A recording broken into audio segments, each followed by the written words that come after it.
I met my ancestors, who call into the past, far back to the beginning of time, and beg them to come and help me. I will reach back and draw them into me.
Who I am is not important right now. All you need to know is they saved my life and gave me life. In my darkness, they heard me cry and came to find me. In my anger, they embraced me with patience and love until the tears came and allowed me to be free. I have watched them now for decades, and I am witness to what they have done. Dark spaces in this city were brought to light, lies exposed, and justice reborn. Education prioritized and barriers shattered, lives saved. I have watched and listened and learned.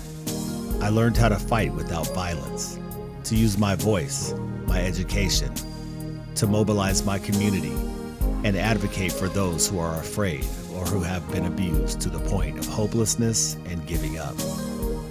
I learned that it is never about me, but the community, the world, and saving lives. When I was 18 years old, somebody asked me what I wanted to be, and I told them I wanted to be like Dr. Martin Luther King. Now, I think Dr. King would understand that I want to be like them. Okay, wait a minute. Let me rephrase that.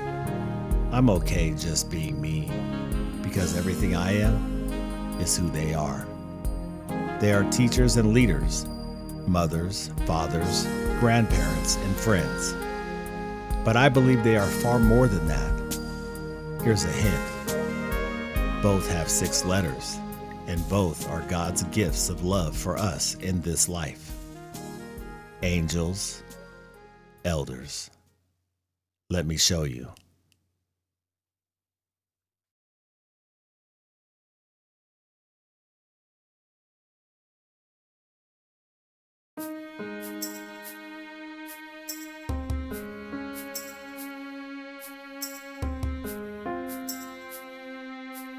When beauty speaks, hers is the voice she chooses. Wisdom takes rest in her heart. She has embraced her inheritance, willed by the ancestors, and she has been approved, with conditions, however, to pass ancestral wisdom to those willing to hear, to encourage, to smile, and to shine for others, and to walk with them out of the dark. And for those who have felt her warm rays of light, they have found hope, they have found value in this life, and they have experienced joy.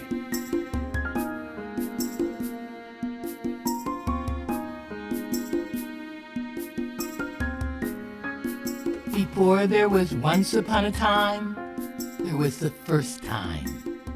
And the first time was called Satepi. And to see truth, to speak truth, to do truth, to stand in truth against all odds. I was raised in the era of integration. At that time, people were in the midst of a falsehood, and that falsehood was that quality education for Black folk could be gained by sitting next to white folk. You know, when the reality is quality education was gained when we had equal resources, no matter where we were sitting. So when you talk about the journey of both a woman and also being Black, both of them have to do with my spending time as a young person, reducing myself so that, remember, I also grew up in the age of Emmett Till. And I saw what happened if you got uppy and you got and you kind of stood up for yourself. So I didn't want to do that. I didn't want to do that as a Black person, and I definitely did not want to do that as a woman. And so my journey as both a woman and as a Black person has been to not shrink, to move from to not say I wrote a little book, but say, I wrote a powerful book.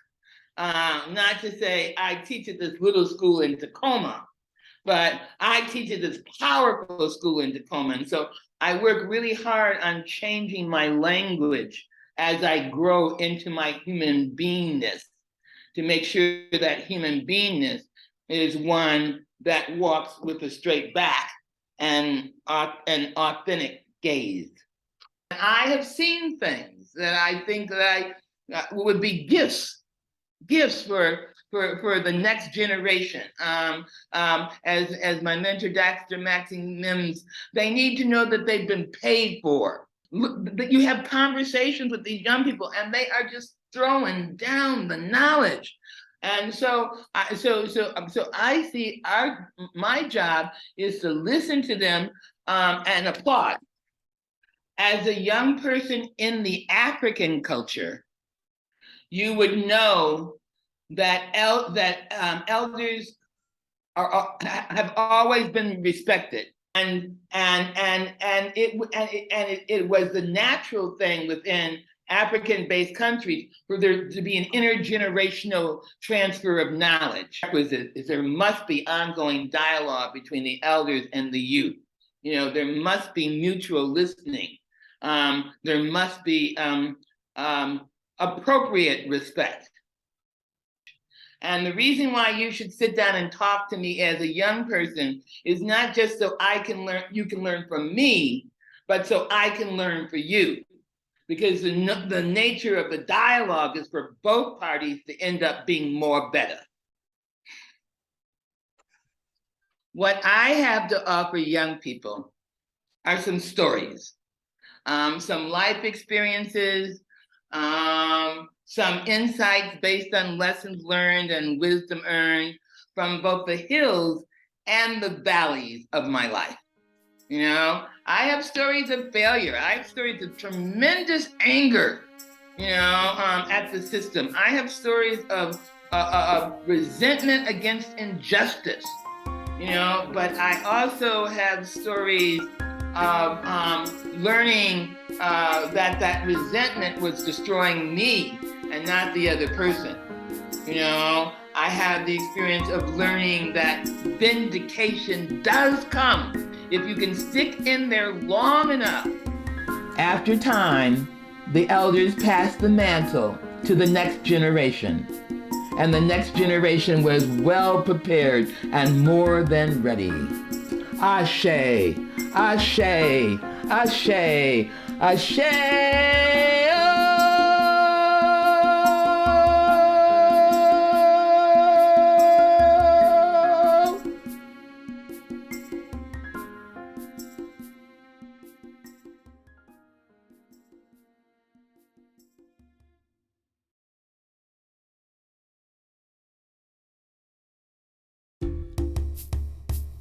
The definition of energy, the strength and vitality required to do work. The definition of commitment, an agreement or pledge to do something in the future. The definition of polychronic, carrying out more than one task at a time, all executed in a natural rhythm. Now merge these into an image, and you see Charlie Davis. But you cannot truly know him until you know his heart, until you understand his mind, until you sit down with him somewhere quiet, where he proudly becomes vulnerable and tells you stories of fragility, struggle, perseverance, hope, and love. And it is in these powerful words where we find the true definition and see the everlasting image of Charlie Davis.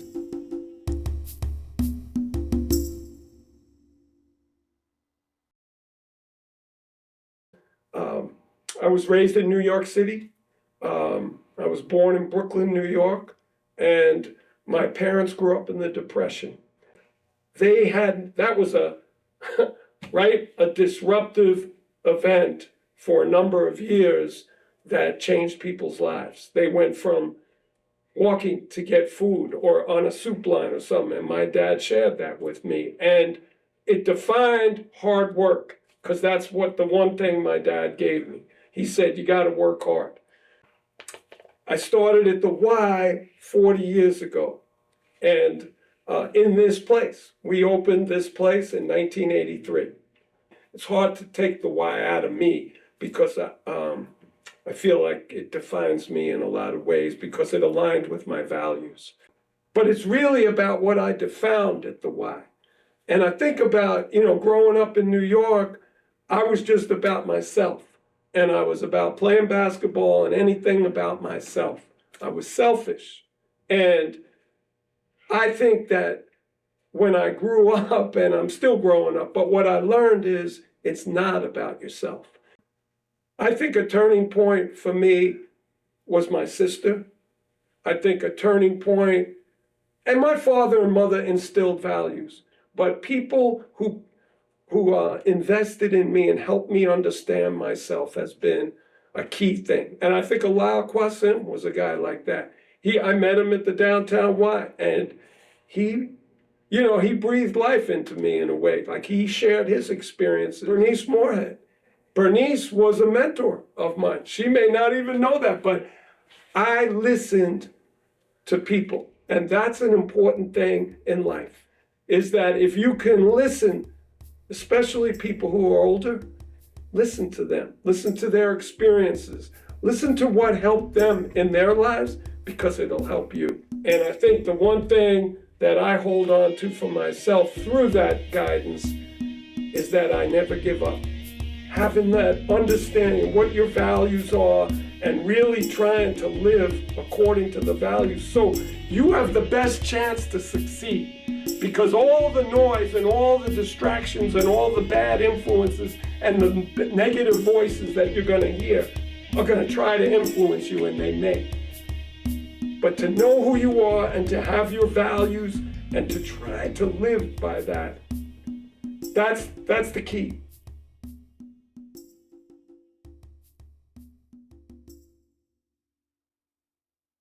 I have a responsibility to help introduce some of the young people in our community to people who are pillars in the community who they might not even know. They walk past every single day, but they don't know they built this community. I just want to say thank you for your work and your legacy. And we're better because of you.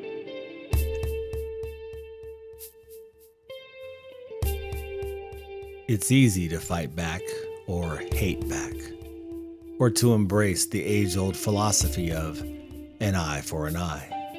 But our teachers, our leaders, our elders showed us another way. She was not reactive or impulsive when they attacked her character, her womanhood, her humanity. She learned to absorb pain and struggle and grind harder for the sake of those to come. She did not succumb to hate nor doubt. She embraced everything and became immovable. A rock for thousands of students and for her own beautiful twin daughters, who always just needed her to be a mother. Ethelda, her name means noble or wise advisor, a name fit for a teacher, a leader, a mother, an elder.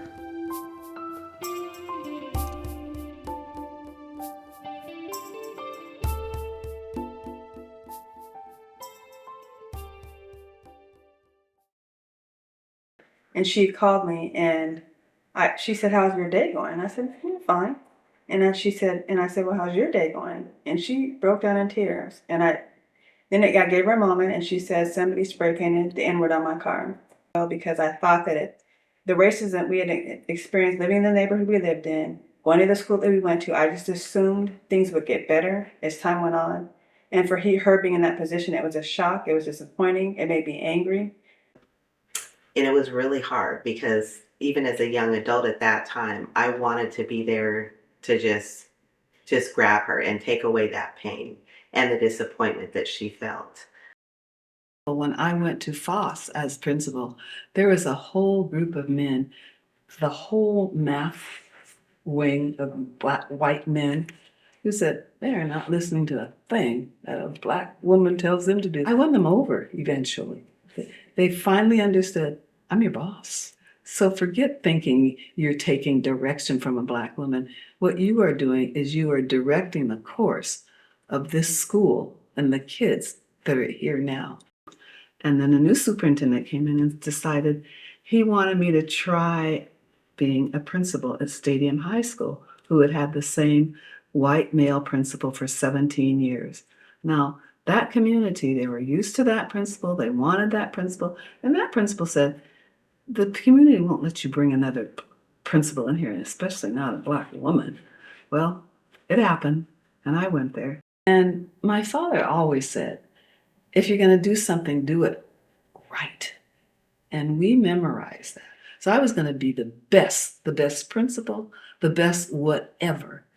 And they couldn't stop me because I was just going to be. Well, I started out knowing that I wanted to teach badly, badly, badly. So I started my first teaching assignment at Wilson High School.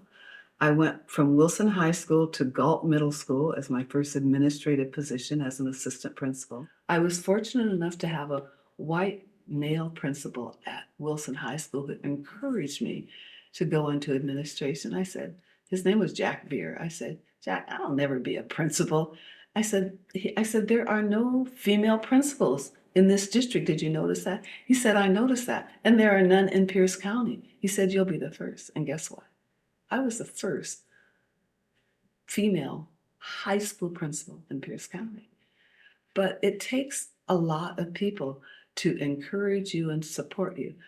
I still feel, and I still know, that the only way you really succeed is through education.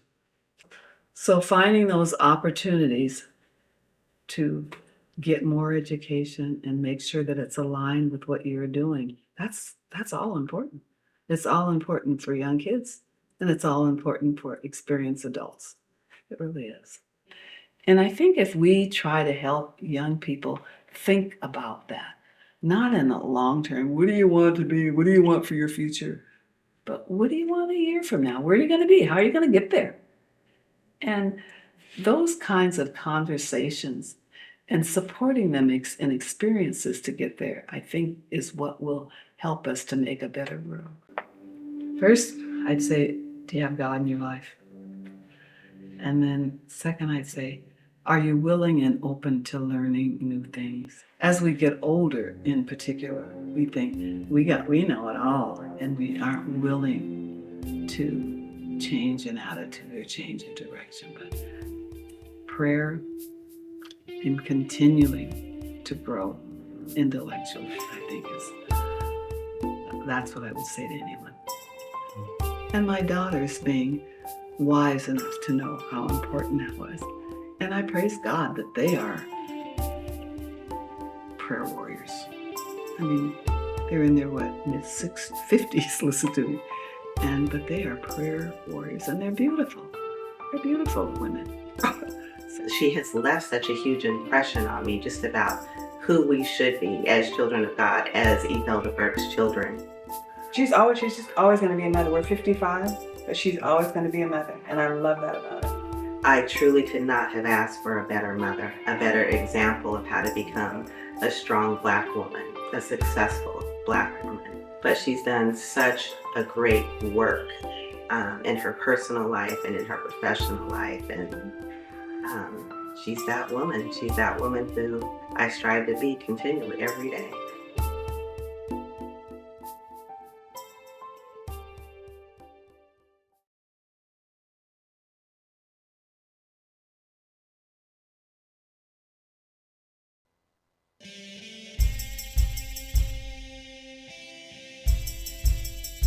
Faith without works is dead. Try to imagine not eating for 10 days. Many people live with this plight every day, but how many would volunteer to do it? I know a man who heard the voice of God, and God told him it was time to do more than have faith. It was time to apply it. And he did exactly that. He slept outside on the roof of a church and fasted for 10 days because he believed. He believed we could overcome violence, drugs, poverty, and hate through faith and love. And not just in the city of Tacoma, but everywhere. And this is just one of a lifetime of valiant acts of faith by Pastor Robert Penton, who through the power of amazing grace found the most beautiful and amazing faith.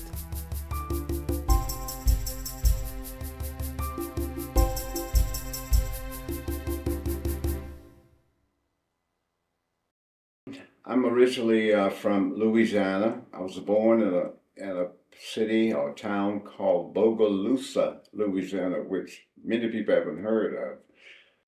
Bogalusa has an extensive history because it was one of the most segregated cities or towns in Louisiana, actually, perhaps even the South.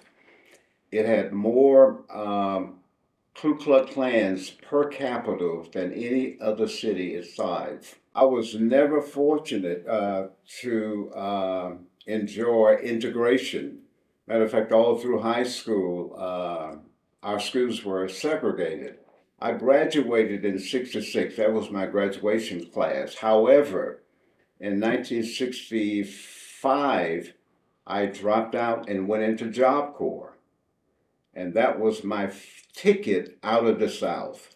When I left Louisiana and went to LA, from LA to the big LA, but only to discover in LA, California, of the invisible, the subjective, racism.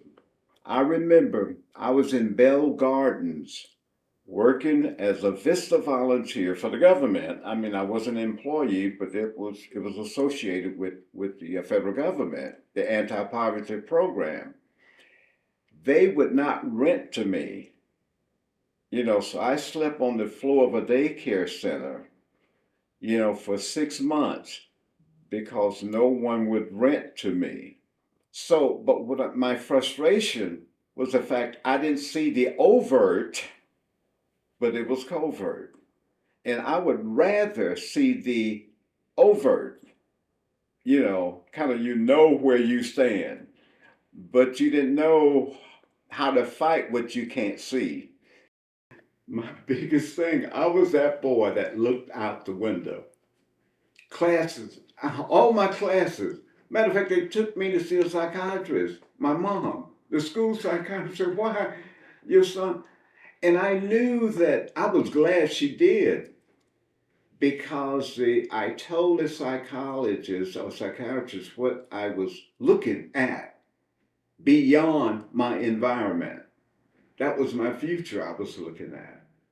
You know, had I not looked out the window, I wouldn't be here today. As a senior, 75 years old, what I like to give are gifts, the gift of knowledge, experience. I think that young people should stay on the path and not be distracted with all the noise, if you will. Let your mind be your filter to filter out the noise and all the things that seem to vie for your time. Is this the gift of experience? You know, how do you overcome adversity? And I think the other is the gift of just really being there as their aid or their companion. You know, knowing that you have a person in myself, which is a gift to really be able to discern and listen to their heart. You know, we hear, but we don't listen. And there's a vast difference between hearing, that's the noise factor, but to listen is to regard, is to consider. I don't think my job here on earth is finished until I can place that torch, if you will, firmly in the hands of young people, particularly those that I feel, you know, is ready for that kind of direction and gift. Many times we don't ask enough of what young people want. We tell them what we want of them, but what do they want for themselves?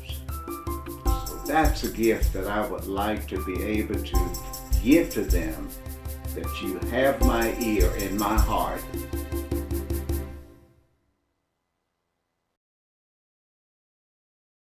My vision of an elder doesn't have to be old. It's a person that has self-respect from within and radiates out, relays information in such a way that, you know, it's welcoming. And sharing what they've picked up along the way, you know, like, you know, they embrace and treat everybody that they come in contact with such respect and honor. You know, to me, that's what an elder is about.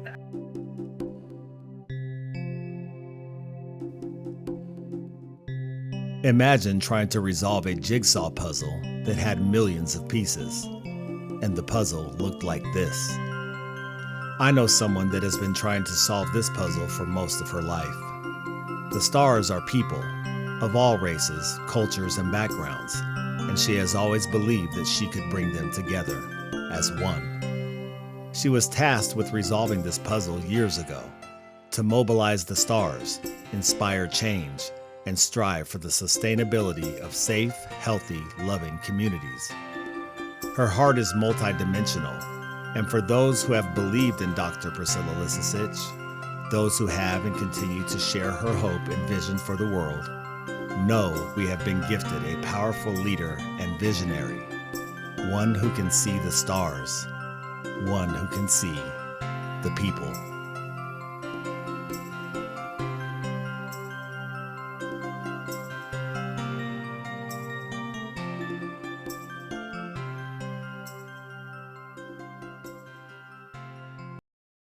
Reverend Brazil was with me one time, Tom Dixon, Reverend Brazil, Lyle, and myself. And we were the only four who showed up to do this kind of protest on the corner of 56th and McKinley. And so Reverend Brazil goes, okay, so it's just the four of us. He said, let's do a prayer circle. And I said, okay, so we're all holding hands and we're praying, and a car went by and it backfired. And he felt, I was holding onto his hand and I went like this, I squeezed his hand. He said, that's all right, Priscilla, it's just the Lord talking. It's just the Lord talking. sometimes I look back and I think, wow, we went and did that. We stood our ground. We stood on corners where there were cars driving by and drive-by shootings going on, and we're standing out there. And that was the learning, that we had to be curious enough to not go in and say, this is how you do it, but to go in and say, here's something I can do to try to help, and then try to listen to what people, were saying. My commitment to stay the course and really, really care, really keep poking at how can we show care for one another? How can we support one another? How can we make things better? How can we prevent this craziness from taking over? So I think this value of mine that everybody has a gift. We're all equal. I'm not better than you. You're not better or smarter than this person over here. This person may have a lot of wisdom, and it's our job to set up the table so that everybody feels like they can participate. Appreciating another's perspective, even if I totally do not agree. So I think appreciating diversity, and walking that talk. We may not all be related, we may not come from the same ethnic group or whatever, but we are going to have that moment of community, and it's cross-generational. My parents did a nice job of that with me, and showing me that elders in the community are important. So there was always this issue about multi-generations, and you respect, your elders. And if you were disrespectful, then you were expected to apologize. Our job in the community is to support that growth. So while those kids are pushing out on those boundaries, they're really hoping that we as a community have their back. I really want you to take time to appreciate how much joy you can bring to other people through your small acts, to appreciate how special you are.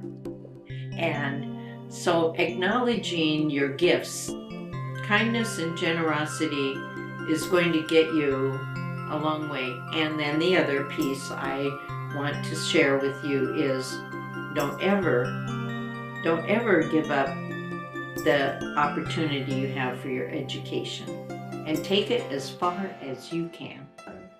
We have to, I think whose picture just popped up in my mind is Reverend Brazil.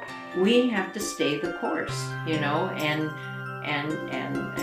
help each other and hang on to each other and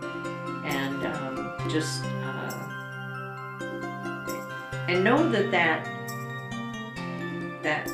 cycle will eventually get resolved, but if enough of us can stay committed to the work.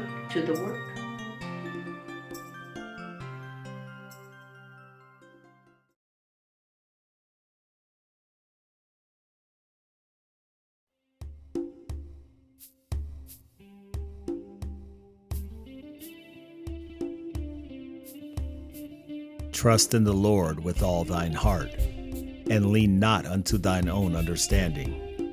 In all thy ways acknowledge him, and he shall direct thy paths. If you ever decide to attend the historic Shiloh Baptist Church in Tacoma, Washington, you will see a fire burning, the incandescence of powerful spiritual flames behind the podium, and from the center of the fire, you will hear the voice of a man chosen to do God's will. However, his fire burns beyond the pulpit.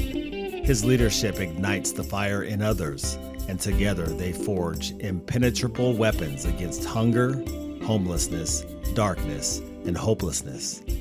Pastor Gregory Christopher, surely the Lord hath directed his path, and the path brought him to us. And blessed is he who comes in the name of the Lord.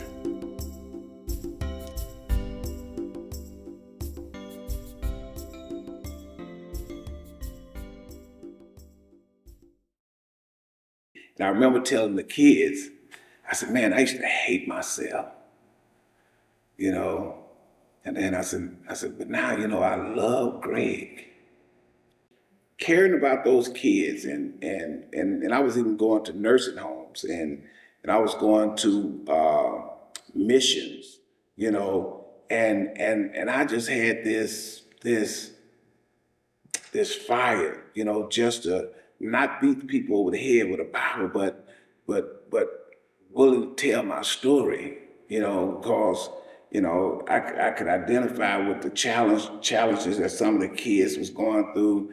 I could identify with being homeless and on drugs, you know, so and I could identify with you know, the respect, the lack of respect that we give elders, you know. So real transformation, it you know, from my viewpoint, it really starts with God. For me, it was God. To others, it might be something else, but for me, it was God. Here I come, following a legend like the Dr. Ernest Brazil, you know, I mean, just they named over 5 blocks after him. That's first time in the history of Tacoma, you know. So I was changed, and I wanted. I felt called by God to just give him my life, and it just took off from there. It all starts with attitude. You know, that has, you know, attitude adjustment is paramount to even begin to even start the process of transformation. Serving others is going to bring you your best joy. You know, it'll bring the you know, fulfillment in your life when you're always ready to try to help somebody in opposed to always taking, because that was my life prior to my rededication to God. It's just taking instead of pouring into people and giving. We got to get back to telling the story, no matter how bad it is. You know, we have to tell the story, and when you can sit down and you can be candid with, especially with your children, and you know, and you talk about the story, and then you talk about, you know, breaking generational curses. Make God the head of your life. If you're gonna make God the head of your life, be true to God. Be true to yourself. Quote that Sugar Ray Seal just told me that Muhammad Ali said to him. He said, "Service to others is your pay for your room in heaven." Religion, faith, all of that has a dark side. Always have. But if you're willing to listen, if you're willing to try, I'm willing to walk with you. I'm willing to pour into you. I'm giving you my best advice. Is to seek God with your whole heart. You know, I'm not talking about going to a church. I'm talking about where you at right now. You seek God with your whole heart and watch God respond.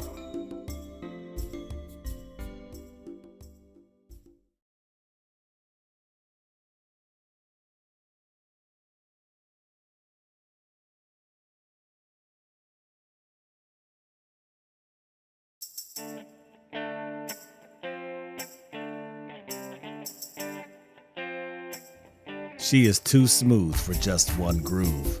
She is the melody, the chorus, the bridge. She is the rhythm and the rhyme.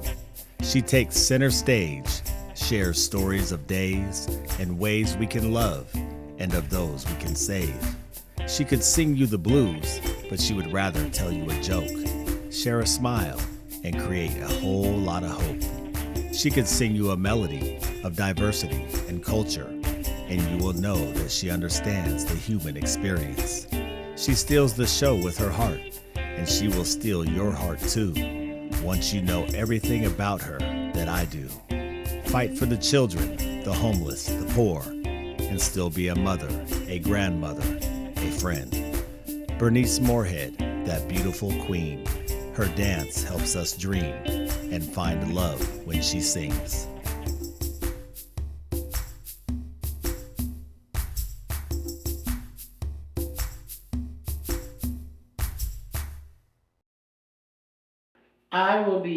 I'm born 1935, so those of you who can't do math, I'll be 88 in October of this year. I grew up in Mississippi in a house, 1 bedroom, 6 children, and mom and dad.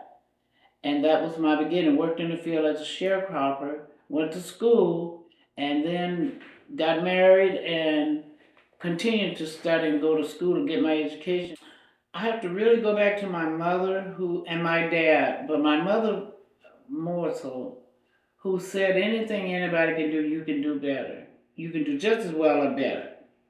And don't ever think that you're better than anyone. So those two things sort of go together for me. She talked about, along with everything else, how we treat each other.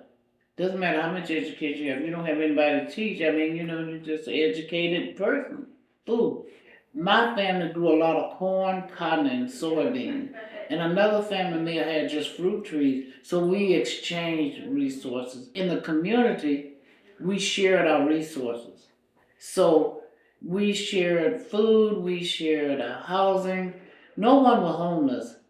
And I think that we're more in a society where we hold on to what we have, but we don't realize that if we let go and give, it'll fill back up even greater. I feel I have a gift for giving. I want to give away everything I have, and that's my knowledge, my talent, my hobbies. I want to give all of that away before I die. When I was younger, I did some of the same things I see the youth doing. I won't say what that is because statute of limitation may not be up, but I can identify with mistakes, and I believe in another chance, not second chance. Some people need 5 chances. I believe in another chance. Let's just pretend it's my funeral. And I want people to say, she loved everyone. And I believe that Bernice Moorhead has the gift of love, the gift of peace, the gift of giving, and the gift of fairness. And that she had fun, and you could not predict what she was going to do next because she was a little bit crazy. I'm proud about being able to raise my own children and then turn around and raise 3 grandchildren. Back to school at Evergreen State College, I'm proud of that. When I turned 60, I got my master's degree when I was 60. So I'm proud of that. I'm also proud that I recognize people as a resource. Had not been for the people around me, there could have been a glass ceiling. I am very proud that I'm open to learning new ways. I would hope that young people as well as adults who think they can't do it, I would hope they would learn you can. Would learn from this experience, just tell someone you can do this and I'm here by your side. And that it's very important that we as human beings support each other where they are and have to make them better and not put them down. And so I have a soft heart, and my gift from my heart is that we love each other.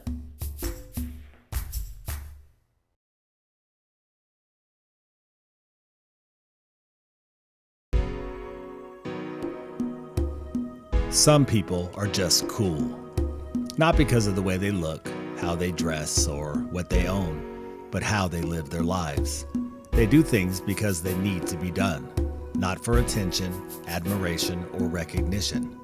They help because they truly care and respond because their obligation is born from love. Dennis Fulton and Dr. Lawrence Larson are 2 compassionate men who understand that people need help. They embrace all individuals, no matter what race, culture, gender, or background, and position themselves in spaces that allow empathy and love to grow. Their dedication is fueled by the lives they touch and seeing the community thrive. Yeah, Dennis and Doc are just cool. Because caring hearts, this is their wealth, placing others' needs above themselves. And even though you never knew, they love you. That's why they're cool.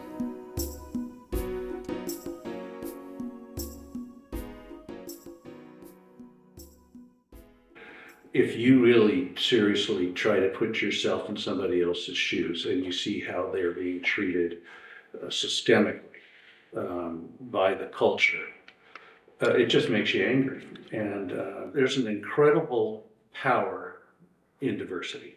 And companies actually are keeping track of that now, and they're tracking their diversity track records, and they tend to not lose money, and they tend to be well-run companies. In my group, Pediatrics Northwest, to treat all people the same that come to our group. We've tried to recruit providers that have diversity so that the people that work at Pediatrics Northwest are diverse. We have endeavored to improve the health of the community, not just the health of the person. In fact, this is my Willie Stewart story. I was going to be the president of the congregation of Urban Grace Church in downtown Tacoma. Willie Stewart asked me, he says, well, it's time for you to be the president. I said, okay. One condition, he says, what's that? I said, the church needs to be open and affirming. He said, okay, done. That we're children of God, and it doesn't matter what color you are or what where you come from or your identity. It doesn't matter. Everybody's a child of God, and if we treat each other that way, suddenly we respect the stories that other people have, and look forward to hearing them. I think the golden rule is good. Do unto others as you would do unto yourself. So try to be as kind to others as you'd be kind to yourself. If you listen to an older person and you solicit their advice, it makes them feel good. So you're actually giving a gift to that person. Really, somebody asked me, what are you going to do with your legacy? And I just said, I don't really care. I care more about what I think of you and how I interact with you. As long as I can have your friendship and be kind to you, that's the most important thing. Care for other people, respect other people, always tell the truth, no matter what, even if it's hard. I will start off by saying there's nothing that's impossible. You can do anything, you just gotta be committed to not giving up. You can choose to not give up. And if you are determined to do something, you can do it. That's my gift. My gift is that you should love yourself first. Appreciate all those positive things that you have about yourself. Don't judge yourself by your appearance. Judge yourself by your actions.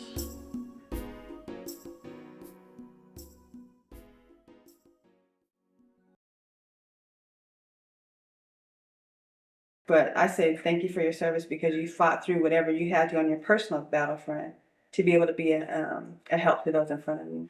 And to be that example, to be that advocate, and to just continue in whatever has been in your heart to do, to make the world a better place.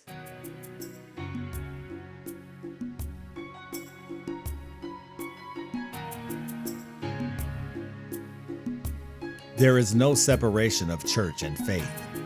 When people need help and communities need healing, how can we truly be effective if we carry bias and judgment based on religion? Despite his own religious devotion, Pastor David Alger understood that we must be willing to accept the validity of other groups. Interfaith, a powerful philosophy of action. It enabled him to connect with and unite people from all walks of life and intercede on behalf of anyone who might be hungry, homeless, tired, and afraid. It opened doors to relationships with beautiful people and cultures that paint the powerful canvas of diversity in our world. His loving handprint can be found in spaces everywhere in the city of Tacoma and abroad, so that now and forevermore, anyone, no matter who they are or what they believe, can find one of those spaces, touch his hand, and be one in faith.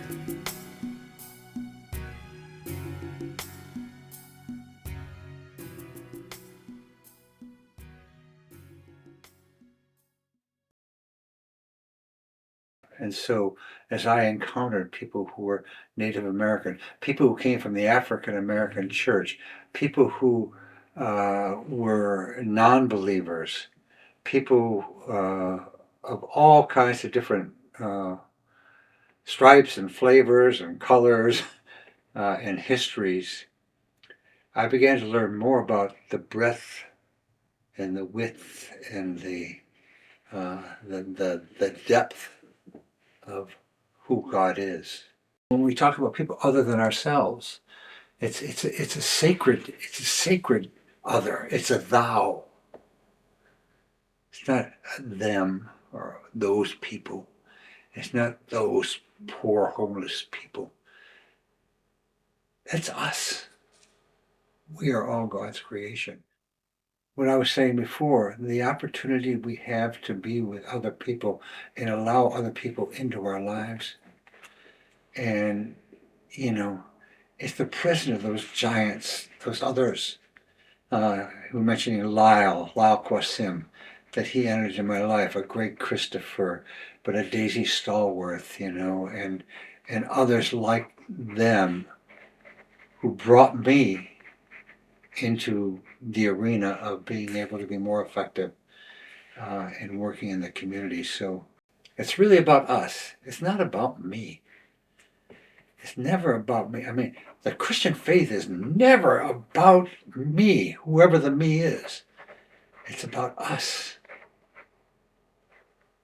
The other part of this too is that, you know, some people just, it ain't fair, but some people are struggling their entire life just to put food on the plate and to have a roof over their head and to make sure their children are fed.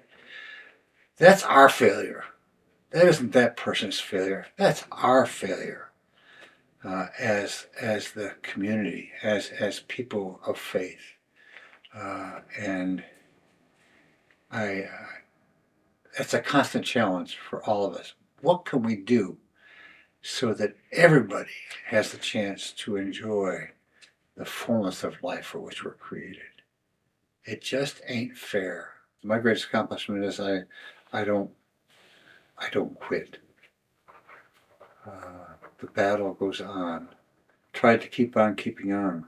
You know, keep on with the struggle. I sometimes think it's the journey that's important. And there are lots of things that happen along the road. It's a journey that never stops because there is so much brokenness in the world. And some of us, as I said earlier, who are broken people, but who have some sense of the vision, are going to struggle to try to make this world a little bit better, in some places small. To make life better for one family is a major, major achievement and a witness to the love of God. I mean, I have lots of life experience, granted, and lots of other people have life experience. I knew as a young man, when I sat at the feet of older members of my churches, that I was in the presence of wisdom. You have the ability to be your best, and you don't have to be the smartest. You don't have to be the strongest. You have to be the person who follows the messages that are coming into your heart, and to live those out. You know, my goodness, if I could get things done like I have gotten done, imagine what you could do. You want to see what brings joy to my life? It's being able to be part of community and be with others, and to learn and to grow and to experience the wonder of what love can do.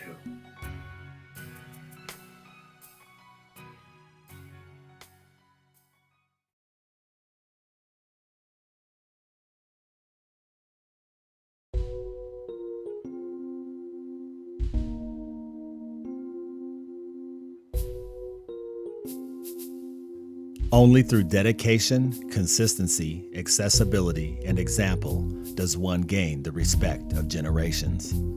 Only through relationships and an open heart do you gain trust. And only through compassion, kindness, and the sharing of tears do you gain love. He has been nothing short of masterful in his endeavors, mobilizing people through seasons of darkness and standing with them until the sun returned. His life is a tapestry of experience, culture, and collaboration, infused with skill, strategic planning, and action. Perhaps his greatest gift is his ability to share in the hopes and visions of others for a healthy, safe, and sustainable world. However, his real power shines in his willingness to connect heart to heart with you, hug you until you can't breathe, share life, and share love.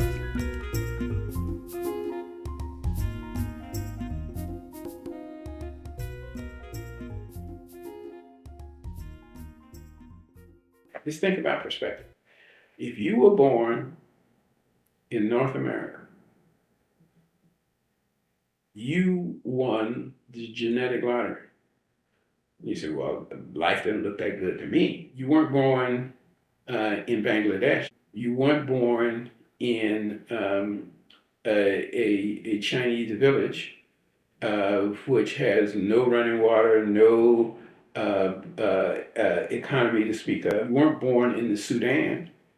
You weren't born in Haiti, which has the most structural poverty in all of the Americas. No matter how bad your life is, or how difficult your life is in Tacoma, there are places around the world which are multiple times more difficult. That's what perspective gives you. This is where you are. You have to figure out how to gain your advantage in the circumstances where you are. That's what I would say to these young folks. I mean, people are looking at, well, I'm going to get out of here. I'm going to leave here. What makes you think where you're going to go is going to be better than where you are? What makes you think you will have more resources to change your life in the next place than you have in this place? It's going back to the initial part of this conversation, is about perspective. You'll find what your lane is when you get that perspective. But the thing that you can't do is expect a system to work in your favor and on your behalf that has been designed not to do that. What you have to do is recalibrate, to re-understand that what you have to do has to be greater. You have to work harder, you have to stay longer, you have to be better in order to be successful. Now, that is not very comforting for people, but it is the reality. So, yeah, this is not correct. Fairness and any lack of fairness and inequality is not correct. But it is what we are presented with. It rains in Washington. This is not Southern California. When you get up in the morning, it's going to be cold and rainy. And you can say, well, I'm really upset that it's cold and rainy and I'm not in Pasadena. Well, you better learn how to enjoy yourself in the rain. A good friend of Ramona Bennett and a good friend of mine was a woman by the name of Janet McLeod. And I was at Janet McLeod's house. I complained about the rain. And she said, may the raindrops give you strength. And then I started to look at the rain differently.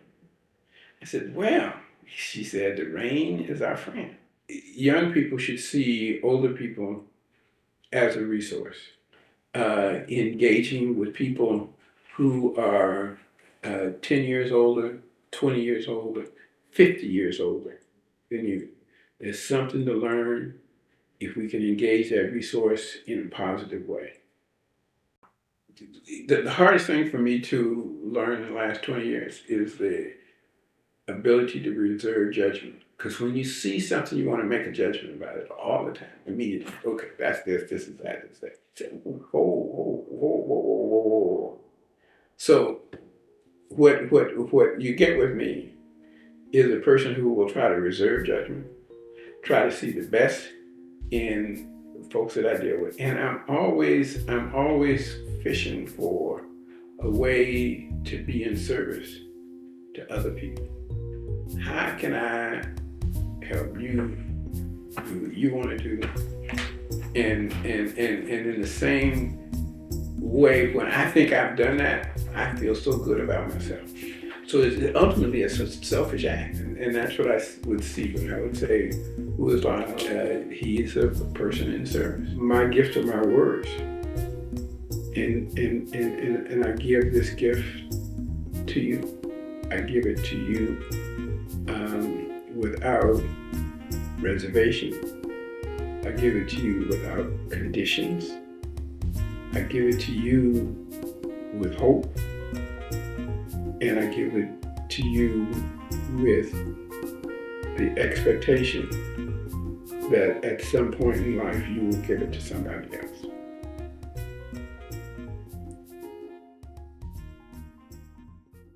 So the role of the elder is cultural. It has a different relative meaning depending on the culture you're in. I think the commonality is that no one could be, you don't just get old to become an elder. You've seen them out there fighting in the front line without fear. And then you just want to support that and also emulate that. I'm going to say thank you to all of the elders who I know and those who I don't know but have impacted other people, because it's in that impact that we become better.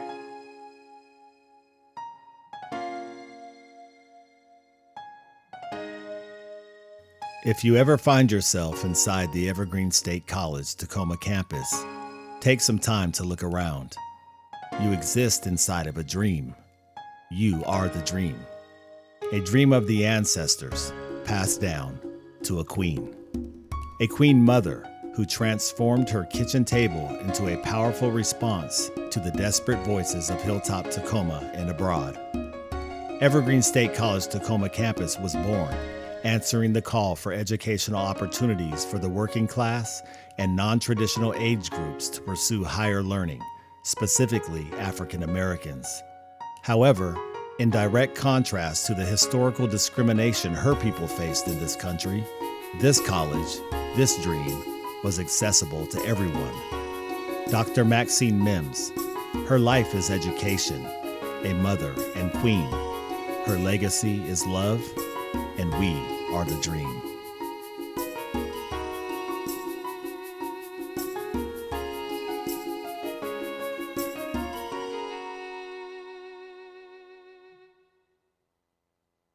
Since 1950, I have been in the field of education. And education for me is about learning. The teacher learns from the child, and the child learns from the teacher.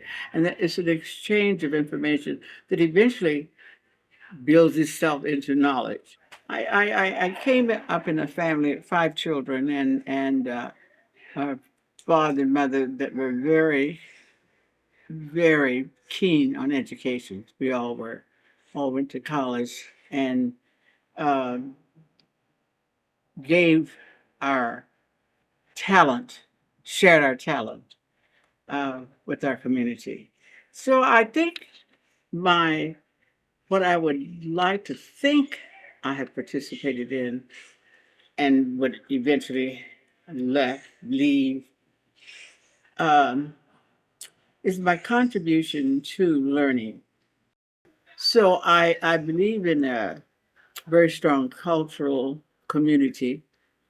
I believe in you should take care of your neighbor, you should take care of your brothers and sisters and that aren't even biologically related to you. So, and that's how we live, and that's how we become educated. That's how we become great thinkers and great innovators. And the magic of that allows the imagination to cause you to be a disruptor in society, so that anything that is unjust, you can recognize it immediately and do something about it. One person can make a difference. To disrupt means you're constantly making sure a change is taking place. Every day that you wake up, you're doing something that makes an impact over there on somebody else. Even if it's on you, but you have to do that in order to live, because you learn so much by doing that, being creative and disruptive. organizing. We need to return, if you will, to organizing. We kind of got a little lazy there and stopped organizing, and it has done, it has caused some challenges in our lives, in our environment. We need to get back to the organizing and allowing our imagination and our creativity to just flourish.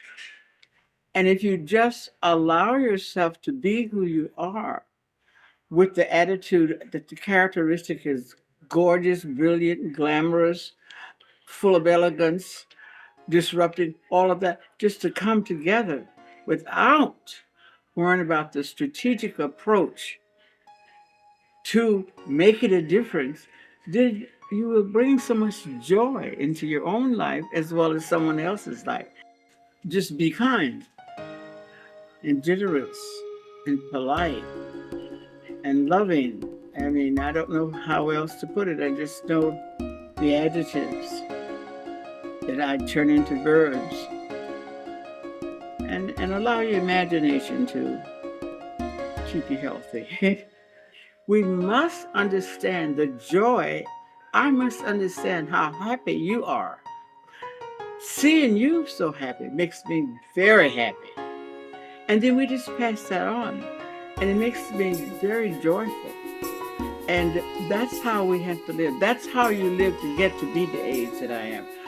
Reduce the negativity. See the positiveness in as many people as you can daily.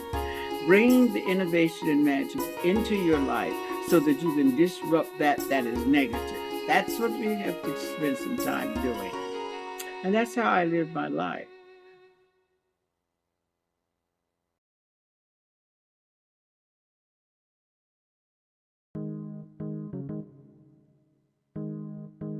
For 7 decades, he has dedicated his life, heart, mind, and soul to us. He has achieved unprecedented and monumental feats in education, and when combined with his service and love for community, he has become legendary. Throughout his life and career, Willie Stewart remains a visionary and leader. He has and continues to mobilize and empower our educators to succeed and create alternative and blended learning programs and opportunities to re-engage students, reignite their hopes and dreams, and reestablish a clear and attainable future. When you achieve this, you save lives. Schools develop our knowledge skills. Education enables us to develop abilities. However, it is the human element, patience, care, and compassion that provides the highest level of education one can receive. A PhD in love.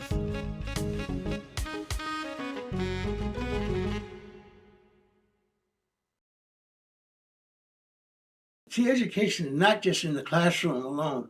It's those experiences that outside of it and getting in activities. The whole idea is to be present. As many activities, as many events, and to observe.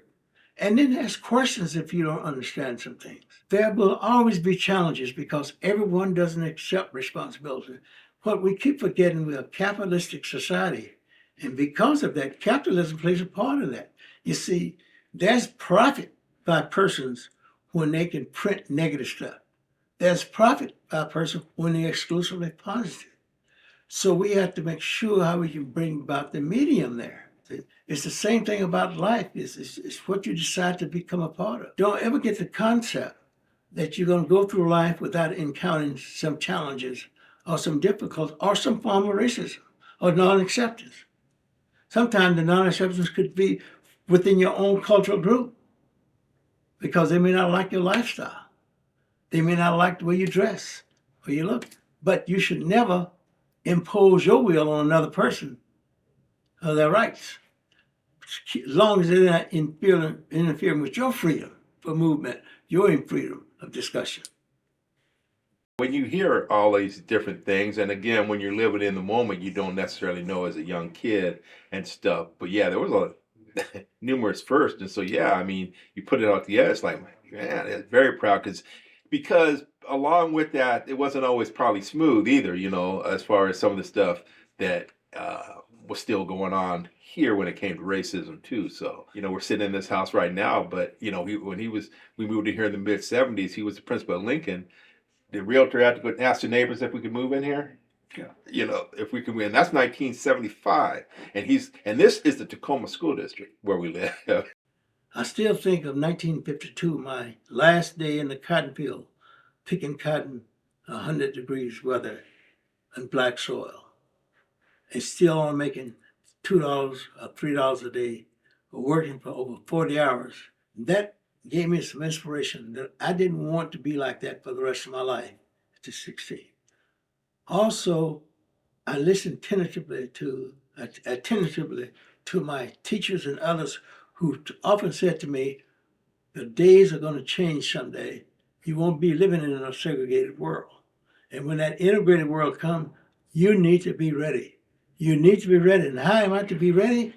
Is by maximizing my ability. And how do I maximize? I maximize with speech, with mannerisms, and with behavior. And also the zeal to learn. Learning is a lifelong journey. But for that, don't just be on the receiving end. You have to want to give. Give of yourself so others can develop. Select an organization that of interest to you. In my case, I've selected several. I really believe in the Big Brothers, Big Sisters. I believe in the Boys and Girls Club. I believe in Palmer Scholars. I believe in the activities of terrific kids where I can take my experience and let them see where I am today based on where I've come from. And I think all of us have an obligation to remember, as we have received, that it's more blessed to give. I do work at Chief Leshai Schools now, and this is my 4th year. I'm looking at the perspective of an elder within the tribe being very well respected. Elder has knowledge, to share with the younger generations, and you should respect your elders and listen to them. I work, I've seen elders, I've met elders of the Puyallup tribe, and I've seen, that respect. So yeah, elders are very important to the community because they pass their stories down. My name is Willie Stewart, a retired educator. And what I've shared with you today is my feelings and my life on how I feel I have served and an opportunity for you to model to get better. My gift to you, hard work, volunteerism, love for all mankind. Remember, we're all members of the human race.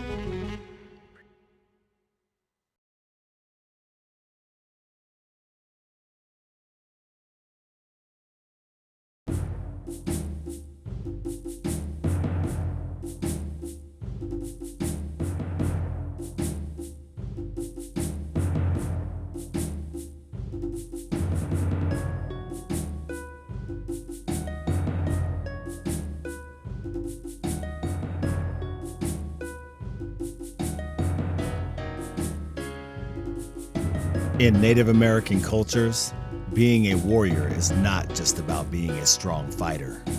It is about service to the tribe, its community, and protection of their homeland. Her name echoes beyond the borders of her Puyallup tribal land. Her courage and fearlessness have and continues to inspire people of every race, culture, age, and gender.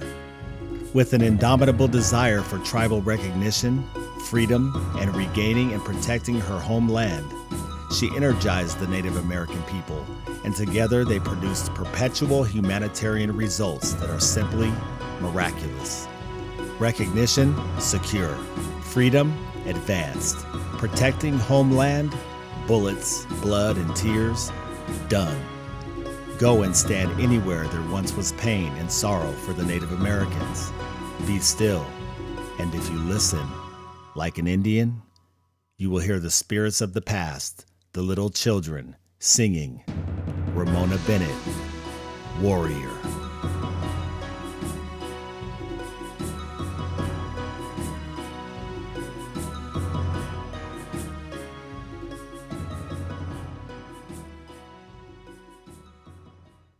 You always hear respect your elders. Well, thieves and pedophiles get old. I mean, you can't respect somebody just because they had the good fortune to get old. But, you know, some individuals throughout their lives are making a positive difference. And those people are very valuable and are valued and are treasured. In Indian country, from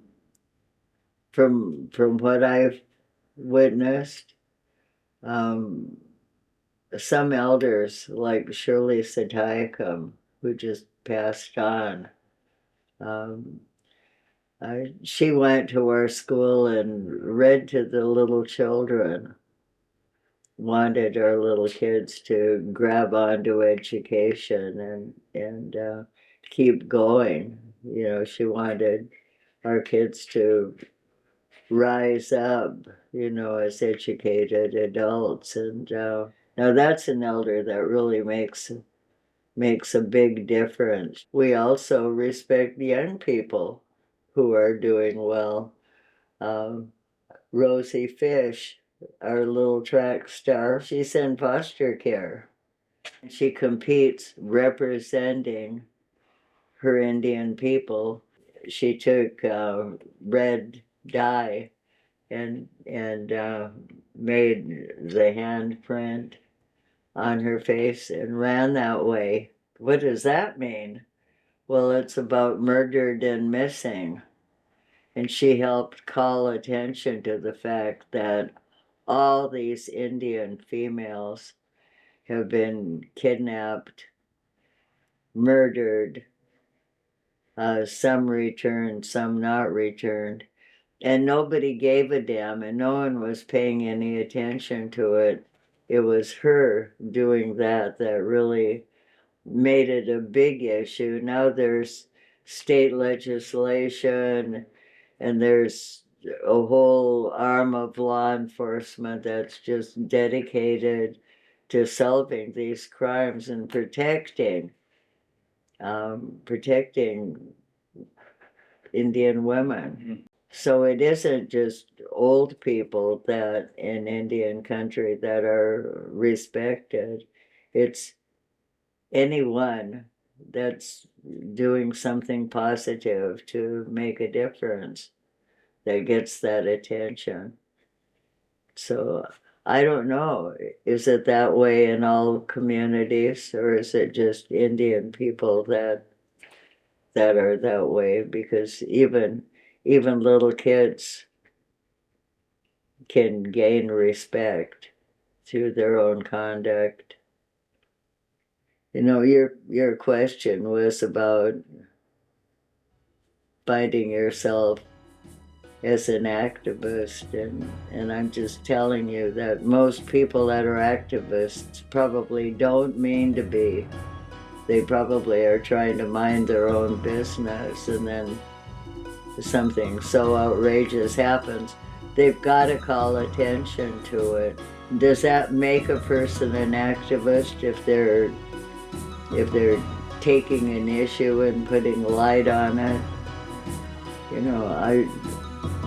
I don't think so. I think it's just being your own advocate. Behave yourself. Read as much as you can. That's it. Because if you can read, you can teach yourself anything.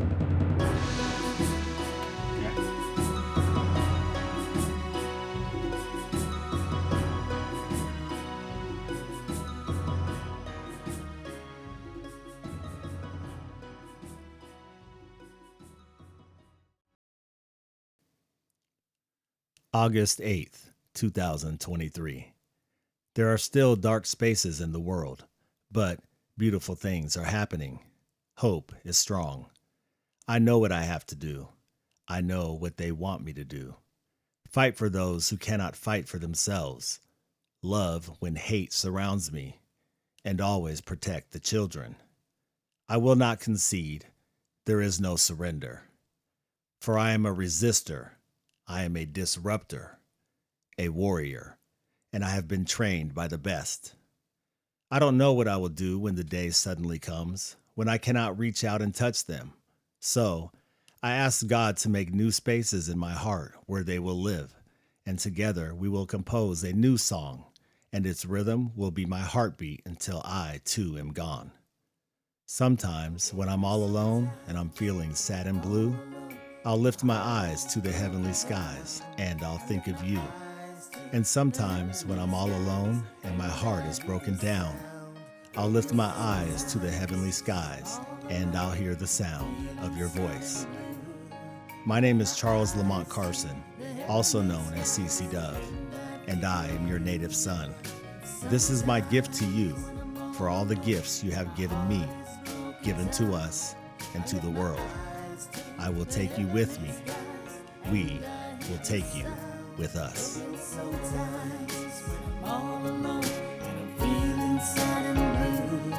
I lift my eyes to the heavenly skies and I think of you.